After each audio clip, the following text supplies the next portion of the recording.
2026 July Asia నలుమూలల నుంచి కథోలిక స్త్రీ సభ నాయకులు ఒకే వేదికపై కలుసుకోనున్నారు. Federation of Asian bishops conferences FABC 12వ ప్లీనరీ సమాఖ్య సమావేశం కోసం ఇండోనేషియాలోని జకార్తా ఆతిథ్యం ఇవ్వబోతోంది. ఈ మహాసమావేశంలో సుమారు 110 మంది కార్డినల్స్, పీఠాధిపతులు, అలాగే ఆసియాలోని వివిధ దేశాల నుంచి వచ్చిన ప్రతినిధులు పాల్గొంటారు. ఈ ప్లీనరీ సమావేశానికి మార్గదర్శకంగా నిలిచే ఇతివృత్తం సినోడల్ స్ఫూర్తికి పిలుపు మరియు ఆసియాలో వారధులను నిర్మించేవారిగా ఉండే శ్రీ సభ పరిచర్య.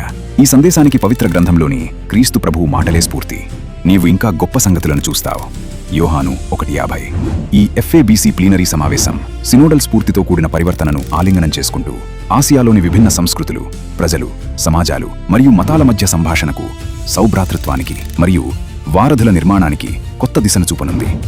ఒకే శ్రీసభ, ఒకే పరిచర్య, ఒకే ఆసియా.